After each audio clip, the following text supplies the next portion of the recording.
Hi, everyone. This is Megan Vansell, your cancer expert, and I'm the owner and CEO of Cancer Peace University, where it is our goal to set you free from the fear of cancer. And I'm here with Roxy Lynch, where we're going to be talking about Roxy's survivor story and how she's walked through healing in such an amazing way. And she has a lot of great things to share of how she moved through her diagnosis. And Roxy Lynch and her husband, Mike Lynch, have a ministry, Ally Force, and they partner with many ministries worldwide. And their goal is in partnership is to help with disaster relief. They also have helped with other ministries to set up 6 playgrounds for children rescued out of sex slavery, including in Mozambique, Africa, with Heidi Baker Ministries. And I'm excited for Roxy to share her story for you to hear more about her journey through cancer. So, Roxy, we're so glad to have you here. I'm happy to be here, excited to share my story. Awesome, Roxy. I would love for you to share a little bit of the beginning of your journey when you were first diagnosed. First, when I was first diagnosed, I went in because I felt very firmness around in my breast, and nothing showed up on mammograms. I had regular mammograms, but nothing ever showed up. But I went in and I could see right away they were concerned. And they did 9 biopsies, 2 mammograms, ultrasound immediately when I went in, and told me it would be a few days, but they called me at 9 the next morning and just kind of nonchalantly said, "You have breast cancer." Oh Um, my gosh. How did and you feel? I mean, you know, I kind of expected to hear it just from their reactions when I was at the clinic. And, but it was kind of surreal to me. I think at the moment, I didn't have much reaction because you don't really, it doesn't sink in for a bit. Yeah.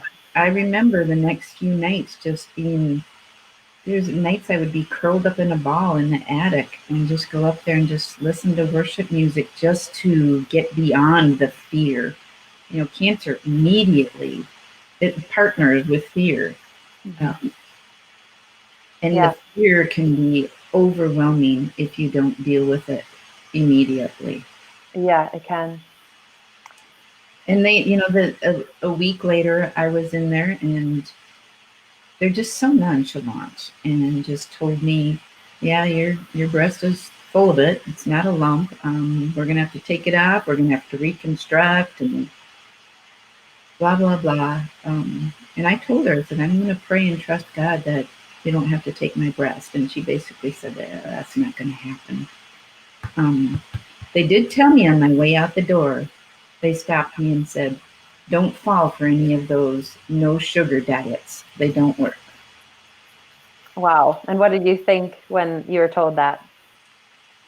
Well, I felt like she was speaking from a medical point of view. And even at that point, I had heard a lot of things about nutrition that I knew I was going to start looking into that. And what made you dive into more of your holistic options? Well, a friend heard about the cancer, and my daughter happened to be visiting her in Boston, and that was Lorraine Schiller. And her mom had recently died of breast cancer. And she sent home with Janelle the Truth About Cancer video series. Wow. And then we watched that. And she told me she had a friend that, a nutritionist, but I just thought she was a normal nutritionist, that I didn't know that it was cancer, only cancer expert or anything like that. So I just didn't, I knew I didn't really have more money to be messing with. We are full-time missions. We live on support. So any extra money is really hard to come up with and justify. But I watched The Truth About Cancer, and I just began to really desire it. I did, even right after I was diagnosed, I went out sugar immediately. I Wow. went all organic immediately. I knew enough to do those two things. So Yep. I did it right away without even talking to anybody, because I know the things that are in our food and the dangers of it. And the cancer was hormonally fed, so I knew how much knew the hormones in meats and dairy and all that. So I went off all that immediately. Okay, great. I And made the final decision to go all nutritionally after I had went on the doctor's medicine at first. And they give you a medicine but they tell you this destroys your bones, so you got to get a shot to build your bone, and then you got to get a shot to shut down anything in your body that produces hormones. Well, I didn't like the idea of that, and after a couple months my bones began to hurt because they forgot to give me the shot. okay, And that's when I decided. I prayed with my daughter and my husband, and I told them this is what I'm thinking about, going nutritional, going off the medicine. And at that time, they had put me on a stronger medicine for 2 weeks, and I was so sick that I ended up in the hospital admitted. My liver levels just went 10 times what they're supposed to be. wow, And so we prayed together, and we decided I was going to go off all the medication and go nutritionally. wow. I did ask my doctor to monitor me through that, and he said, nope, I won't do it. He said, I've seen too many people die horrible deaths doing what you're doing. Which I did tell him, the word of God and God's world would be what I would be depending on. Yeah, And at the time, I decided to call you. at that time. Okay, and that's when we connected. Yep, and see what's going on, what this nutritionist was all about. And how was your process as we started to work together, and how did the program that I offer help you? I don't know that I could have done it without you, as far as several things. I mean, you had all the knowledge to explain everything to me. I love the fact that even though, I knew on my own, being in ministry for many years and doing a lot of training in counseling, that I knew to deal with all the forgiveness and that, but most people don't. And you knew to deal with that, and you still, even though I had dealt with it, that one of the first times you came in and said, I really feel like there's something you haven't forgiven yet. And I'm like, I don't know how that can be, but I went home and asked the Lord, and he showed me something.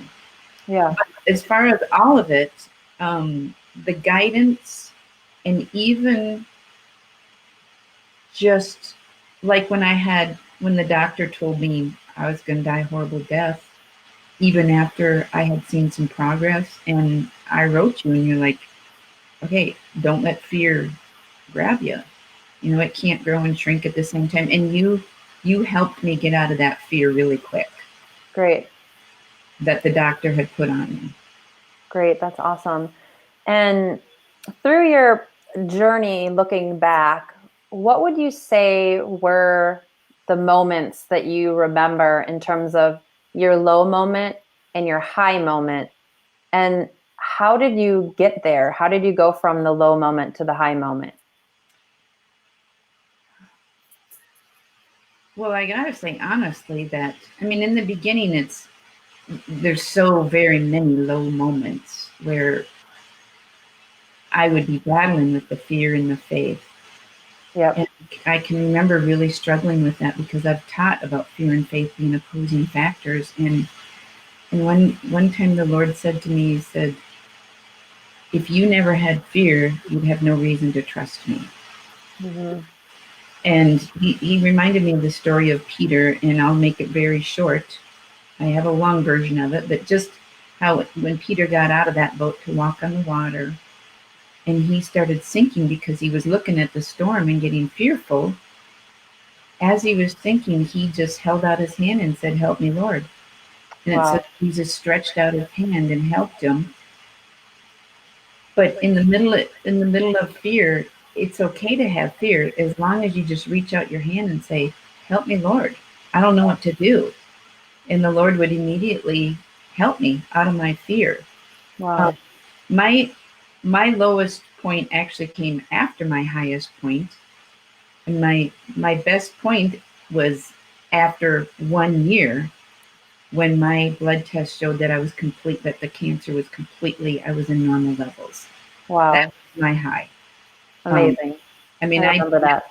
I danced and sang and shared with several churches my testimony about, and I danced in front of the churches and they danced with me. My church danced. We had a little party all together. Wow. That's awesome. Pretty amazing. That was the high point. And my low point was 4 months later when I got noticed that my levels were up again. Wow.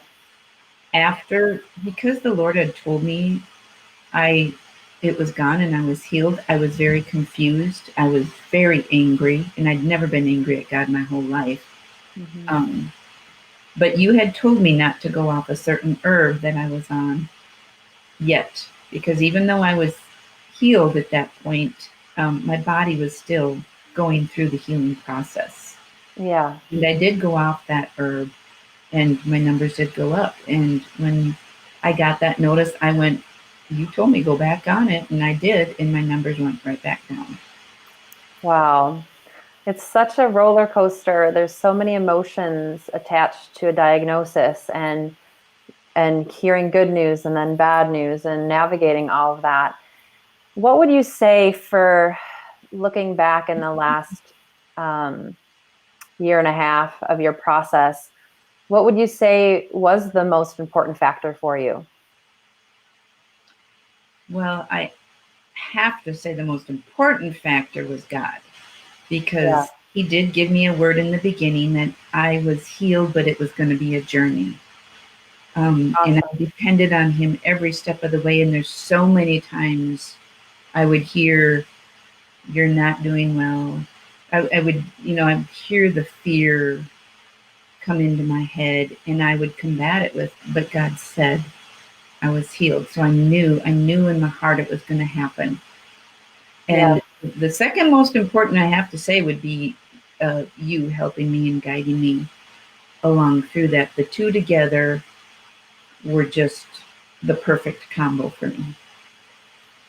yeah. I think that our faith and relying on the spiritual realm and God's strength can really bring us through these hard times. And when if you're going through an Amazon jungle in the dark and you don't know how to get out, you want someone that's been there or someone that has the map. And I would say I Had the map. I had the map for you, and God made the Amazon jungle, so He knew it better than anyone. But I do believe God led me to you to help me walk through this journey, which yeah, has been a horrible, wonderful journey.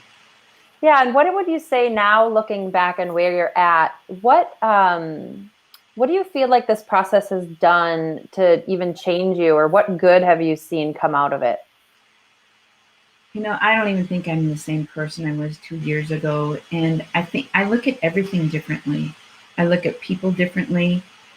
I look at every situation differently. I don't look at things in judgment as much. And part of it too is, I mean, I've spent 1 to 2 hours with the Lord every single morning, every day of this journey. Wow, Um, but I have really learned to love people more through this. wow, It's given me more compassion for people, understanding what people go through. And wow. it's given me more love as far as, I don't know, just walking through all the forgiveness and stuff. I look at people in different eyes, as in, I know that everybody has gone through something in their life that causes them to be the person they are. Yep. The For sure. meanest of people, people that have hurt me the most, there's some reason they're that way. So I look at everything differently, especially food, of course, because Sure. that's the biggest thing of all. Is I've had to change absolutely everything I eat, everything that goes into my mouth. Yeah, Thought, okay, is this good for me or bad for me? it's a lot. Is this life or death? Thoughts, Yeah, everything goes in my mouth. it's a definite challenge, but it's amazing how to hear that good can come out of a diagnosis, even when you may hit the lowest point of your life. And when you look at what you've learned, what do you feel like when you think about cancer?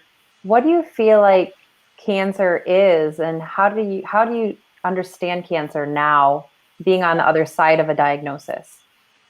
I remember actually Lorraine saying to me in the beginning, after her mom died of cancer, but she had done so much research herself, and she said, cancer doesn't even scare me anymore. And I have to say, it doesn't have quite the fear factor that, everybody is afraid of hearing that word someday, of sitting down before a doctor and a doctor saying, I'm sorry to tell you, but you have cancer. Yeah. It's taken a while, but the fear factor is not there for me as much anymore. It's like, because I've seen that if you do it right and you do it well, you really can heal without the harmful chemo and radiation and all the drugs that they put you on. Yeah. So you don't have that fear factor anymore because you've seen how your body's responded and that you're in the normal range now, and your health is been restored. And what would you say if someone was diagnosed close to you, now that you've been through it? What would you say to that person that's been diagnosed and is at the lowest point now in their journey? There's hope. Mm-hmm. You're going to live. And I mean, it's happened many times where people that I love have come to me and told me, and I do direct them to you. Every Yeah, one of them, I talk to them about how you've helped me walk through this journey. The first person I direct them to, obviously, is God. We pray sure. together, but I tell them you don't have to. You don't have to do the chemo and radiation. Every cancer is different, and you Yeah, have to work it out differently. All I know is my story and how I walked it out and how it is. It's a success story. And so I talk to them about my success story, what I've done. And I talk them out of fear. I yeah, pray. I immediately pray with them against fear, because it's so easy for fear to actually bring on a spirit of fear, which will hmm, totally consume you if not dealt with. yeah. That's awesome to hear you come to the other side and be at a place where you've come full circle after a diagnosis. And this is my last question as we're wrapping up, but I'm curious, now that you've seen good come out of a diagnosis and you've been through the journey, if you were able to press rewind and decide whether you'd be diagnosed or not, what would I you would not do? change You wouldn't change it. Isn't it, that amazing? because it has done such an amazing work in me and in my heart and in my mind, in the discipline of my mind, in the discipline of my body. Um, like I said, I see everything differently. I love better. And that's been the cry of my heart for many, many years, is to learn to love better. And Wow. I wouldn't change it. Wow. I think that is just the perfect spot to wrap up our interview, because for someone to say, after going through the hardest journey, the lowest point of their life, to say that they wouldn't change it now just shows the hope. Like you said, there's so much hope that good can come out of a diagnosis if we respond in a way to allow the diagnosis to change us, to really deal with the root reasons of why cancer developed in our body, and to understand that cancer is not a suicide mission to kill you, but cancer is an opportunity to grab a hold of your life, to take responsibility for your life, and respond in a way to make the changes that you need to change to fully live, and to remove the things that are really hindering you from having that life in your body, and really allowing cancer to have a place in your physical body, because of maybe lifestyle choices, toxic emotions, or even beliefs and character traits that are just not serving your body well. And so thank you, Roxy, so much for this interview. I hope that we can interview you again in the future, because you've just been so amazing in just sticking through the process and not giving up, even in the face of going to a place where you're in the normal range, and then your numbers spike again, but then you come back and you're back in the normal range, and now you're just walking forward this maintenance level of just believing and trusting that your body is healed and you're going to continue in that path. So thank you, Roxy, so much. Thank And you for your guidance, Megan. I really appreciate talking to you and hearing you share this story on the other side, because I still remember our first meeting and connecting with you and just the moments, the defining moments. And just, I'm so thankful that you've pushed through and made it through and have brought so much hope to people. So thank you so much for viewing. Everyone who's viewing right now, we just want to give you hope and just know that there's hope beyond a diagnosis, that we don't have to live in fear of cancer, but there are real solutions to a cancer diagnosis. And if you're a holistic practitioner and you want to learn how to support those with a cancer diagnosis and to be that voice, that guide, and that map through a diagnosis that brings so much fear, send me a message, PM me, or email me at cancerpeaceuniversity@gmail.com. I would love to help you navigate this journey of being diagnosed, to share with you important resources and how to side, how to support your body so that your body can move through this healing process. And if you want to join our training course, we're training practitioners right now. Our next course starts on March 26th, and our full course is training holistic practitioners to be a Cancer Peace University instructor so that you can be an expert to help navigate your clients and those that are scared of cancer, those who want to prevent cancer through a diagnosis or prevention process.